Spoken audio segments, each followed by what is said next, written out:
Warhammer 40,000 Dawn of War is a military science fiction real-time strategy video game developed by Relic Entertainment and based on Games Workshop's tabletop wargame Warhammer 40,000. It was released by THQ on September 20, 2004 in North America and on September 24 in Europe. 3 expansion packs have been released: Winter Assault in 2005, Dark Crusade in 2006, and Soulstorm in 2008. Its first sequel, Dawn of War 2, was released in February 2009. Another sequel, Dawn of War 3, was released in April 2017. As a series, Warhammer 40,000 Dawn of War has sold more than 7 million copies worldwide as of January 2013. Gameplay is initially focused on capturing and holding strategic locations on the battlefield. These control points are captured by infantry squads and provide resources to construct additional units and buildings or unlock certain units in an army's tech tree. Battles are won either by holding a certain number of control points for a period of time or by destroying all of the opposing army's HQ structures. A number of special conditions are available to choose from to customize matches. Warhammer 40,000 Dawn of War features 4 playable armies. Space Marines are the elite, highly skilled and genetically modified superhuman soldiers of the Imperium. Inducted at a young age, each Space Marine receives biological modifications, a lifetime of rigorous training, and lives to experience centuries of endless battle in the defense of humanity. Space Marines have the highest morale in the game. Their troops and vehicles are more expensive, however, reflecting their limited numbers. The Space Marines are the only playable race in the single-player section of the game, and the 11-mission campaign features the third company of the Blood Ravens chapter as the protagonists, led by Captain Gabriel Angelos and Librarian Isidore Akios. The Chaos Space Marines are traitors that, 10,000 years ago, chose to abandon their duties to humanity, betray the immortal emperor of mankind in the Imperium, and instead worship the gods of chaos, accepting promises of power and immortality. In Dawn of War, they use troops that are corrupted mirrors of their loyal Imperial counterparts. In addition, they employ morale-draining demons and psychers. The campaign features the Alpha Legion, with their leaders, Sindri Mir and Lord Bale. The Eldar are a sophisticated psychic race, ancient and technologically advanced, that have fought the fell powers of chaos for millions of years before mankind's birth. Eldar in Dawn of War are fast and agile, but most of their units are more fragile. Swift both on foot and in their hovering grav vehicles, they are also able to move quickly around the map via webway gates. The campaign features a war host hailing from the Kreft world Bieltan, led by Farser Marcha. The Orcs are a savage, brutal, and warlike species who exist to seek the thrilling challenge of battle. While generally lacking in sophisticated technology, they are physically powerful, using brute force and crude weapons that well complement their tendency to attack in massive hordes. In large enough numbers, they gain morale immunity. The tech tree for Orcs differs from the other races in that it depends on the amount of Orcs currently in the army and the number of erected WAC banners. Several clans are featured in the campaign, as is the hulking Orc war boss, Orcamungus. In addition to the 4 fully playable races, the Imperial Guard also make appearances in the single-player campaign as allies of the Space Marines, led by Colonel Brom. Lacking the superhuman resilience and fighting prowess of the Space Marines, Imperial Guardsmen are forced to rely on numbers, ranged weaponry, and tanks. Limited numbers of Imperial Guard units can be controlled in the Space Marines campaign. They would later be made into the featured playable race in the first expansion pack, Winter Assault. In the second expansion pack, Dark Crusade, there are 2 additional races to be played online and solo, Tau and Necrons. In order to play as Space Marines, Chaos, Eldar, Orcs, or Imperial Guard online, one must have the original Warhammer 40,000 Dawn of War game installed. The third and last expansion pack, Soulstorm, adds another 2 playable armies, Sisters of Battle and Dark Eldar. As with Dark Crusade, one must own the previous installments to play the other factions in multiplayer. 2 primary resources exist: requisition and power. These resources are not harvested or otherwise gathered by the player's units.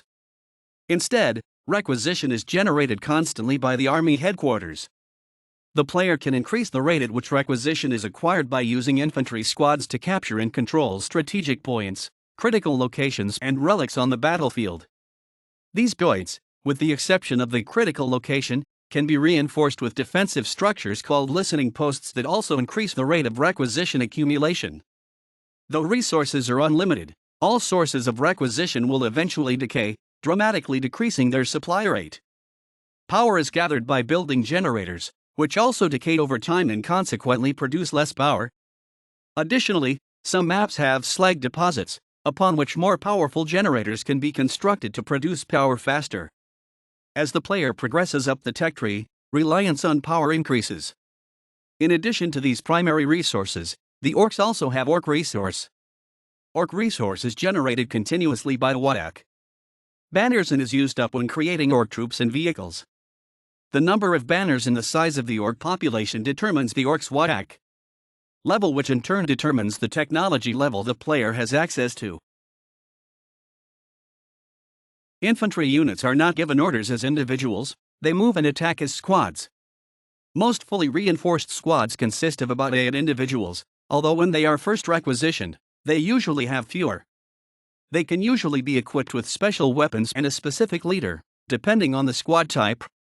Squads can produce and replace their own units and weaponry anywhere in the field, but the player must wait a short period of time before new individuals, weapons, and leaders appear in the squad. Additionally, all races have commander units, which are general leaders or other units that can be attached to most squads, but are produced separately. Infantry units can fight in both ranged and hand-to-hand combat, and many units will have weapons for both types of combat, and if attacked in close combat will have to respond accordingly. Hand-to-hand combat is played out as a series of synchronized attack animations between combatants. When one combatant defeats the other, a finishing move known as sync kill plays out as the victorious fighter finishes his opponent off in a dramatic and violent manner. More powerful units, such as heroes, walkers, and monstrous super units, may have personalized sync kills against each other. Vehicles are highly resistant to most standard infantry weaponry, so they must be targeted with specific heavy weapons, e.g. anti-tank rockets, to be destroyed. Vehicles can also be upgraded with multiple weapon systems, usually forcing a choice between either anti-infantry or anti-vehicle armaments. Walkers are a type of vehicle often armed with powerful heavy melee weapons, causing devastating damage in close combat. In addition to a typical hit point system, infantry units also have morale. When in combat, squads take morale damage as well as health damage. However, morale applies to a squad as a whole. In addition to health, the morale of a squad heavily influences its combat ability. When morale drops to 0, the squad breaks, which significantly reduces the squad's ranged accuracy, damage dealt in melee, and defensive capability. The squad's movement speed, however, is slightly increased to allow it to retreat. That said, the unit must still be ordered away from the combat for it to escape. The squad's morale will regenerate on its own while the squad is not in combat, and the squad will regroup and regain combat effectiveness once it reaches a certain threshold. Just as with hit points, different types of units have different amounts of morale. Commanders have the most morale, and basic infantry usually have the least. Attaching, when possible, a commander unit to basic squad significantly increases their morale. Some weapon types, such as flamethrowers, sniper rifles, and artillery bombardment, are especially effective at demoralizing the enemy. Favorable terrains such as craters, ruins, or thick jungle give units a defensive cover bonus against both hit point and morale damage, while water and swamps will decrease their defensive ability. The number of units a player may field at one time is determined by population and vehicle squad caps. These limit the number of infantry troops and vehicles a player may have on the battlefield. Squad caps may be increased using methods differing between races. Most units have a melee attack and a ranged attack. Units are often specialized to be better using one attack type. Certain units are hard-capped, meaning a player may only have a certain amount of them, such as skull probes and apothecaries, both of the Space Marine faction, being limited to 4, and commanders and ultimate units being limited to 1. All units also have stances. These affect how the units respond to enemies. There are 3 types of units: commanders, infantry, and vehicles. Commanders are hero units, and each commander can only be fielded one at a time. If they perish, they may be rebuilt. A subclass is the semi-commander unit, which has many abilities like the commander unit, but several may be fielded at once. Infantry are foot soldiers, and may either be regular or heavy. with heavy infantry being much tougher than normal infantry. Vehicles serve as heavy weapon platforms and/or transports, and include tanks, artillery, troop carriers, and walkers. Infantry come in squads that are commanded as a single entity. They may be reinforced with additional members, equipped with special weapons, or be attached to hero units. Some squads have special abilities, such as grenades, teleportation, and stealth, unlocked with research or leader units. Unit longevity is determined by their health and morale points, which govern a squad's fighting effectiveness. Both are reduced by weaponry. Morale recharges independently or due to unit abilities, while health is increased by natural regeneration, healer units, or repair. Each of the four races has access to a unique special unit whilst in control of a relic. They are superior to normal units. To obtain one of the special units, the player must complete all prerequisites, research, own specific buildings, and be in the final tier of research. These special units also require substantially more resources and time to create. Aside from their initial headquarters, races may build research and resource centers, unit-producing facilities, and defensive fortifications. Research buildings may research special upgrades that increase the abilities of that race's units, while resource buildings produce resources. Unit facilities produce infantry and vehicles. In order to access their next tier, a race must build certain buildings to unlock new technologies and buildings. The game is set in the Warhammer 40,000 universe, a dystopian vision of the far future. Humanity has forged a galaxy-spanning empire, the Imperium of Man. The Imperium is in a state of constant war with the Orcs, Eldar, and the human servants of Chaos, desperately fighting to preserve the human race from extinction. The single-player campaign is set on the planet Tartarus. This also sets the stage for Dawn of War 2, Retribution. The single-player campaign is set on the planet Tartarus, an imperial planet that is currently being besieged by a large orc invasion force. The campaign begins with Colonel Brahm and his 37th Tartarus Planetary Defense Force Regiment under attack by a large group of orcs. The Blood Ravens' 3rd Company, led by Captain Gabriel Angelos, arrive on the planet and saves Brahm and his remaining men, who then proceed to exterminate the remaining orcs in the vicinity. In the aftermath of the battle, Gabriel is joined by the librarian Isidore Akios. Brahm asks Isidore about the recent sterilization of the planet Cyrene. However, Isidore makes it clear this is not a permitted subject for discussion, particularly in Angelo's presence. The Blood Ravens then prepare to attack the orcs surrounding the port, in order to protect the evacuation craft. Isidore, sensing that the captain's mind is troubled, realizes why, and tells him that there was nothing he could have done to save his home planet of Cyrene. However, Gabriel tells him not to mention it again, stating that his homeworld was his responsibility. After the extermination of the orcs, scouts reveal to Gabriel that Chaos forces are operating on the planet. Soon after this, they are joined by an Inquisitor, Mordecai Toth, who orders them to leave the planet, warning that a warp storm, a great space-based storm that would make all travel impossible, is approaching the planet and will consume the planet in 3 days' time. Toth orders a complete evacuation of the planet, but Gabriel refuses, stating his desire to investigate the possible threat of chaos. Toth then implies that Gabriel's actions on Cyrene have clouded his judgment, making him see chaos where it doesn't exist. On further investigation, it is revealed that the Eldar are also operating on the planet. The Blood Ravens find an altar dedicated to chaos, confirming Gabriel's suspicions, and resolve to destroy the traitors, unknowing that Isidore is already under the influence of Sindri Mir, the Chaos Sorcerer of the Alpha Legion. The Blood Ravens pursue the Eldar to the abandoned city of Lugramar and engage them in a full-scale battle across the city. Upon the destruction of most of the remaining Eldar by Gabriel's forces, their leader, Farser Macha, pleads with Gabriel to heed her words. However, during their moment of distraction, Sindri steals an artifact, which Macha reveals to be a key to the undoing of this world.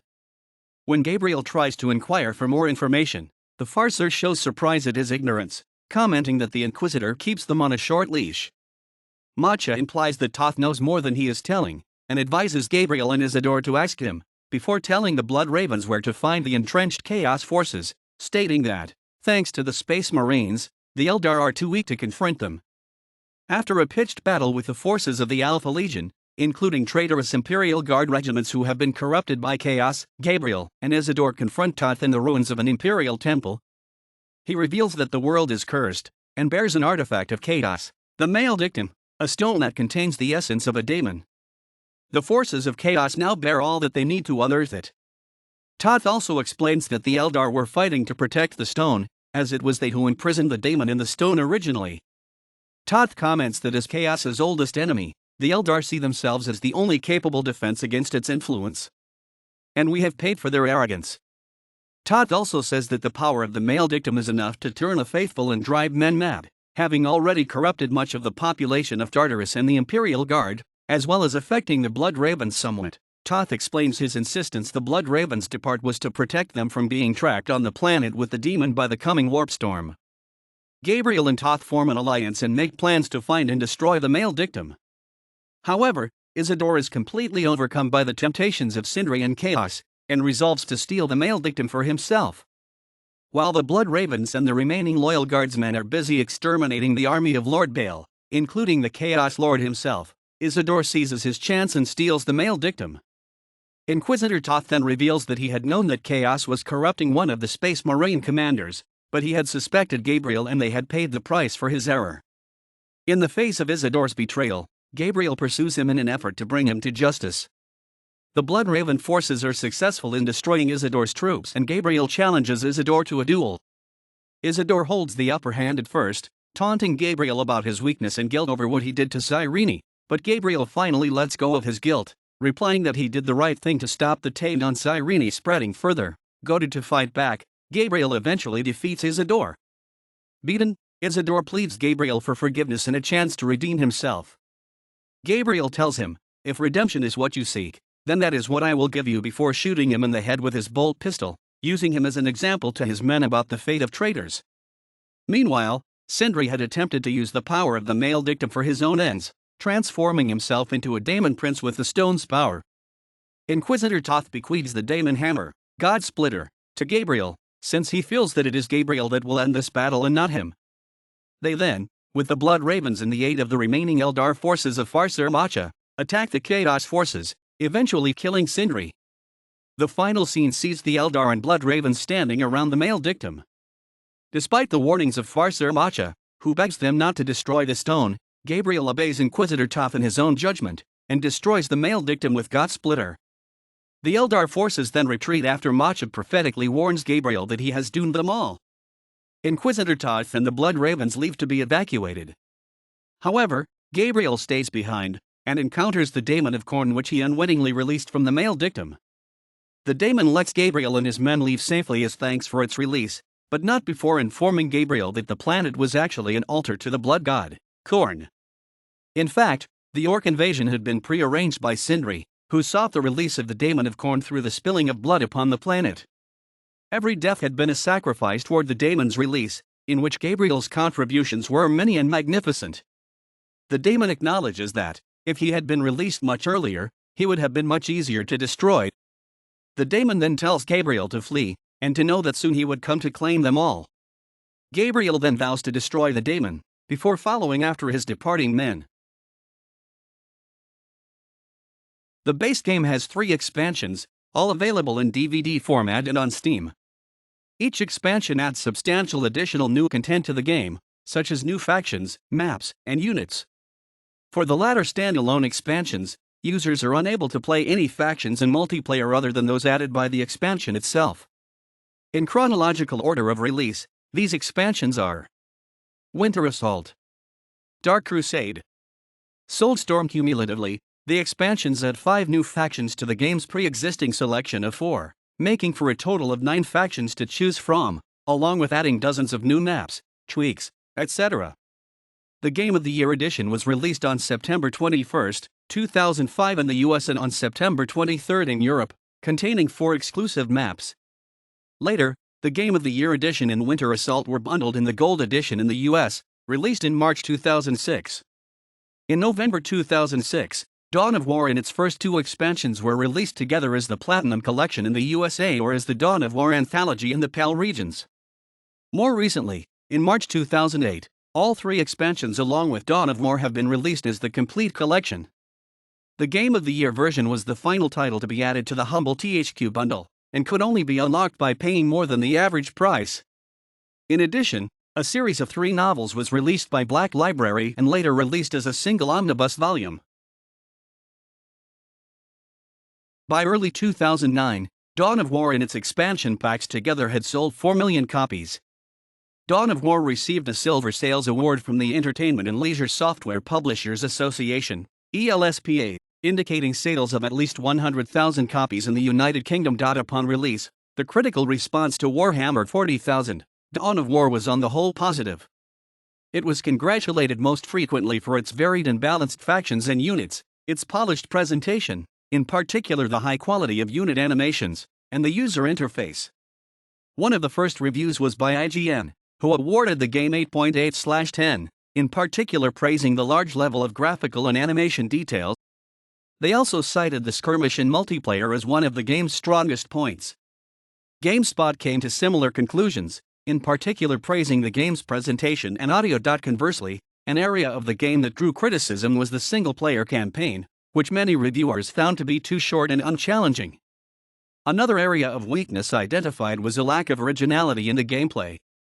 However, these weaknesses were considered to be minor. IGN summarizing nothing about the gameplay will really surprise anyone, though the addition of reinforceable squads is pretty neat, but it doesn't particularly matter. Relic kicked ass creating a great piece of entertainment. The French website JuPC awarded the game 16 out of 20, in particular praising the simplicity of the user interface and the intensity of the battles. German reviewer Daniel Maciejewski awarded the game 83 out of 100, praising the user interface and the sound, but identifying the campaign and the AI as weaker areas. Dawn of War was a runner-up for Computer Games magazine's list of the 10 best computer games of 2004.